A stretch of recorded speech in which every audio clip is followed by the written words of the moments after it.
रमा भीमाच्या संसाराच्या वेलीवर एक फूल उमललं होतं. घरात सगळीकडे आनंद होता.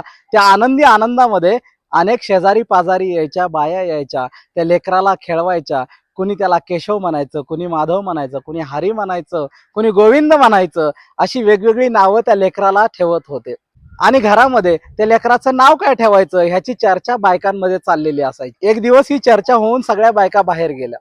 अभ्यासाला बसलेले घरातले भीमराव पुस्तकं बाजूला ठेवून त्या पाळण्याजवळ आले आणि पाळण्याजवळ आलेल्या भीमरावाकडं रमा आनंदानं उत्सुकतेनं पाहत होती. पुस्तक बाजूला ठेवून आज आमचं साहेब पाळण्याजवळ आलं हे रमाईच्या मनात दाटलेलं होतं. आणि भीमराव बाळाला आपला हात देत होते. बाळ त्यांचं बोट धरून खेळत होतं. रमा बाजूला उभी होती आणि भीमरावाच्या तोंडून शब्द आला, हा आपला यशवंत. रमाईंनी उत्सुकतेनं ते नाव ऐकलं आणि रमाई बोलत्या झाल्या, काय नाव ठेवलं तुम्ही? यशवंत, छान आहे की. भीमराव बोलते झाले, अगं रामू, आवडलं का तुला हे नाव?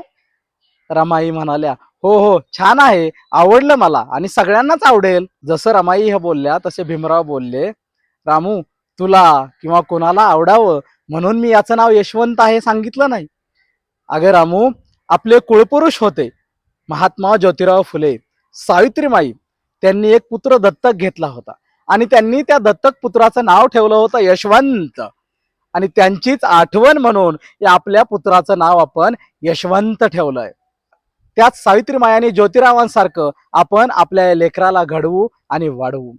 हा यशवंत सावित्रीमाई आणि महात्मा फुलेंचा वारसा पुढे चालवेल. हा विचारांचा धागा होता. महात्मा फुले ते डॉक्टर बाबासाहेब आंबेडकर, सावित्रीमाई ते रमाई. हा विचारांचा धागा त्यांनी आपल्या संसारात, आपल्या आयुष्यातही जपला, तो जोपासला आणि आपल्या पुढच्या पिढीकडे सुपूर्त केला. हा विचारांचा धागा आपल्याला जपता आला पाहिजे.